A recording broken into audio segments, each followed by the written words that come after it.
Hello everyone, I'm Professor Geek. Welcome back to the channel, and welcome to another Stranger Things video. Of course, that is the day today, the release of Season 3 Stranger Things, so happy 4th of July to everyone who happens to be in the US, but to everybody, no matter where you are, happy Stranger Things Day. If you're like me, you're very excited about Season 3. If you're like most people, you're already about 5 episodes in, and just about ready to finish the whole season, so you can just binge right through it. Some people do that, and that's fine, whatever, whatever your your viewing preferences are, but I don't really understand that kind of mentality. I pick on Big Al, my co-host for the office hours and Saturday night rewatch live streams a lot, because he likes to do that. He likes to just hoover the hell out of shows, I call him. But we were actually, when we first heard about Stranger Things, Season 1 had been out for a little bit, and we'd been hearing great things about it, but we didn't, neither of us had watched it yet. We had a deal. We made a deal. So we said, okay, you watch... we'll watch one episode a night. So you watch an episode tonight, I'll watch an episode, and then we'll get together on Messenger and we'll kind of geek out about it, and we'll, analyze it together, talk about it or whatever. So I watched my episode, and then I jumped on Messenger and said, hey, what did you think? And he's like, I watched the whole thing. I was like, Al, you were supposed to... I just couldn't help it. It was just awesome. I was like, all right, well, okay, you watched the whole thing. Well, what was awesome about it? What was so cool about it? I don't know. It was just awesome. Yes, but what was awesome about it? What was so cool about it? It was just... So eventually he told me it was the nostalgia of it that he liked. Okay, well, that's cool. Yeah, nostalgia's good. Nostalgia's good, but that can't be the extent of it being as awesome as you are insisting upon it being. Why? Why did this... Clearly this show resonated with you deeply. Why did it resonate with you deeply? And that is the question. And so many people simply can't answer that. They can't answer that, and I'm just picking on Al. Al's not dense like I make him sound, but so many people simply can't. I'm just kind of showing you the DVD, what's in the DVD Season 1 box as I go through and talk. But so many people can't answer that question. They have this pathological need to have seen a whole series or have seen a whole movie. If they're fans of it, they have this fan identity, and they need to have seen it. Sometimes people need to be the first to see it or whatever. And they feel like as long as they know all the events that transpired in this season or this whatever, they feel like they know it. They know. They have some sort of fan ownership of this franchise or whatever. But do they really know what it's about? To really know what it's about, what it's doing, why it's resonating with you so much, takes a little bit of analysis. And analysis takes slowing the hell down. Stop just woofing in scene after scene between the popcorn and, that kind of thing. So, really cool box set there for Season 1. So how do you analyze something? My students would often kind of groan when I would talk about, analyzing a movie, but then I would show them a film. For example, one of the movies I would analyze with them in class was Dr. Horrible's Sing-Along Blog. And we would talk about the characters and, and there's one scene in particular in which Penny, she's talking to Billy, and she's wearing a yellow skirt, a blue top, and this sweater, and the sweater has a little bird patterns all over it. And I paused it, and I said, okay, look at this. Look at what she's wearing. I said, what color's her skirt? They say yellow. I said, what color's her top? They say blue. I said, what does she have on her shoulders? And it takes them a second, but eventually they say birds. I said, what other fictional character do we know of that wears a yellow skirt, a blue top, and has birds on her shoulders? What might this wardrobe, what might this scene be hearkening her character back to? And then they get it. Oh, Snow White. Because that's another character who's just there for her purity, doesn't have a lot of agency in the movie, but is just there to be the pure one, the pure, pillar for people to do things around. And and a lot of times students say, how do you pick up on that? It's not hard. You just have to slow the hell down. That's all it is to it. Now, when you want to analyze something, when you want to find out, like we're going to do for Stranger Things here in a second, I'm going to talk about what makes this such an incredible series that resonates with so many people, is you don't go into it in your first viewing and you pull out all this stuff. Oh, that's what it's about. Oh, there's a reoccurring this and those are the themes. Nope, you just start making observations. You make a list of observations. If there are things that you see repeated over and over again, make note of it. If there are things that truly stand out as odd to you, like something so odd that clearly it had to have been a specific decision by the filmmakers, then you write that down too. You make these observations, and then once you have a few, then you start looking at them and see if you can make some connections between all of these observations. And then once you make connections, you can start identifying patterns and themes, and then you start really getting into the meat and what the series is about.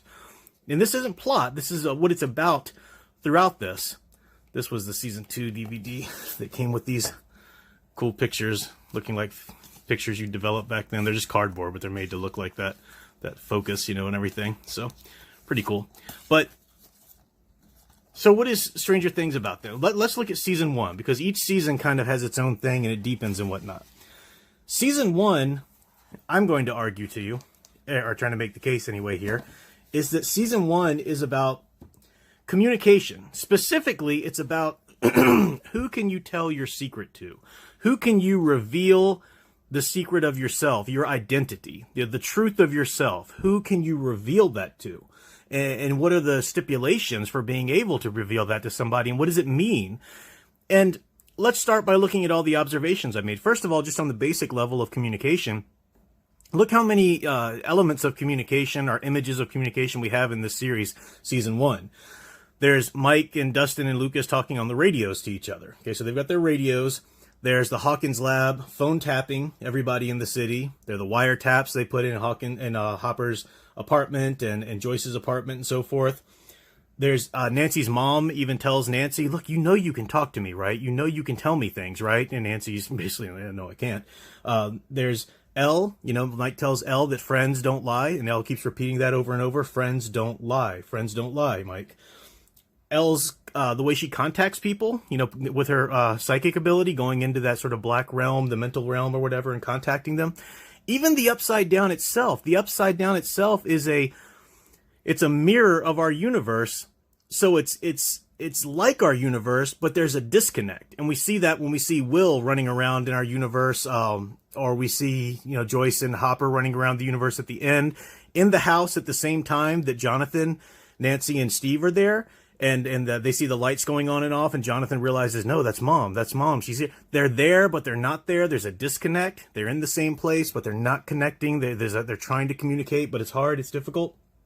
Communication. Communication is the theme, and who can you trust with the truth of yourself is the theme from this story. That's what makes it resonate so much. The story itself is cool, it's well-paced, it has some excitement, it has all of the cool paranormal stuff, it harkens back to a lot of nostalgia. That's all great, that pulls people in, that helps them enjoy it, no doubt, absolutely. But what really makes a story stick with you, what really makes it resonate with you, is when it taps into some deeper human experience that everybody has experienced, or everybody deals with, or everybody thinks about and has to face in some different way. And that's what Stranger Things Season 1 did so well. It did so well tapping into that because, you know, you have the cliques in the school, of course, and they're bullied and so forth, and everybody's been bullied. Everybody's felt like there are parts of themselves that they have to hide because they feel like they might be a freak or whatever. I mean, these are the many layers that resonance works. So that's what Stranger Things was so cool, and that's what made it resonate so well with people. Now you take Season 2. Season 2... it's not going to completely go in opposite different direction. It's going to take some of the same themes and same ideas of season 1, but it's going to broaden it. It's going to deepen it. That's what a next season or a sequel or something like that should do. And season 2 takes the idea of who do you trust, who can you reveal this truth about yourself to, and it broadens that to the idea of family and starts asking the question, who is your family? What does it mean to be a family or your tribe? You know, where do you belong? What is a sense of belonging? And look at the many ways that this season brings that idea in. You got the idea of Hopper adopting Elle, taking care of her. This is your new home. You have Nancy and Steve together, but Nancy really wants to be with Jonathan. And, what is it? What is she feeling for Steve? What is she feeling for Jonathan? Who should she be with? That kind of thing. You have Steve and Dustin forming this friendship, even they're so different ages and so forth. Max coming into the party, right? Max, should she be allowed in the party? Shouldn't she? Max herself, her family is a step family she talks about. So there's a bringing together of different disparate people, and her brother's her stepbrother anyways an ass and everything like that. So what does it mean to be a family there? Max and Lucas, the two of them forming that friendship, sort of, I guess you call it a pre-romantic, whatever their ages are, but that's a taboo thing at that time, right? Because Max's stepbrother doesn't like it, basically because he's black and so forth. Then you have Elle's mother. Elle's mother, she goes to find her mama, right? Her real mother. Who should she, Hopper, she gets in that fight when he's really kind of the father to her now, but they get into a fight, so she wants to go find her blood, right? Her blood, her real mother, her aunt there, but that's not really enough. They're not able to take care of her, so she goes out to find her quote-unquote sister, right? Kali, and then Kali's not really, so it's a search for what qualifies as your family. Sometimes it's not blood. Sometimes it's just the people that do care about you and stuff like that. What your tribe, or your friends, or what party are we accepted into, and so forth. And all of that. So that's there with all the characters. All the characters seem to be dealing with that directly in this season. But then it's even more amplified by the idea of the virus and the Mind Flayer. It's repeated twice. Their science teacher first starts talking about all organisms. And they even play it as a voiceover while you're seeing the rift in the basement of the Hawkins lab there. But all organisms have a defense mechanism. They're all going to try to protect themselves, even viruses and so forth. And then Paul Reiser's character, the doctor at the Hawkins lab, says the same thing when they're trying to identify what's wrong with Will. And they decide that it is a virus. It's a virus inside of him. And viruses, they spread. That's their organic, genetic, instinctual ideas to spread. And there's a connection there, right? And you have Will, of course, being forced into some sort of connection with the Mind Flayer there and trying to spy and spy backwards through each other and stuff like that. So that's a connection that's not right, that shouldn't be there, but it's forced nonetheless, and so on. You can't deny with all of these, and these are just observations that you make as you watch, and then you realize, oh, these are all linked. These are all linked, and they all link among a common theme that takes the theme of season 1 and deepens it. That was what was so cool about season 2, and it was a perfect follow-up to season 1 because it takes the characters and it takes them on the next logical step of their journey, but in terms of theme, it takes that theme that resonated with us so well from season 1 and broadens it in terms of practicalities and implications that we also have to deal with. We also have to think about. That is what's so cool about season 2, and that is why I'm desperately looking forward to finally getting into season 3. I have been rewatching season 2. I have one more episode of that to watch, and then I'm going to start watching season 3, but I am not going to blast through it. I'm going to enjoy it. I'm going to maybe watch an episode a night, something like that. And I'm going to take my time and make some connections. And I'm going to figure out, does season 3 resonate so well as these first two? And I'll get back to a review with that when I get around to it, maybe in a week or two. But I recommend you do the same. Even if you need to go just blast through you have to binge it so you can hurry up and know everything before anybody else. Whatever. Do that if you need to. But if you care about a show, if you really want to know and really want to enjoy it and really want to suck the meanings out of it, then I'd recommend you go back and rewatch and really pull out some cool things that happen in it. So analysis is not just for some stuffy academics. Analysis is for people who enjoy art, enjoy storytelling, and want to suck all of the cool meaning and marrow and all of the greatness out of it they can.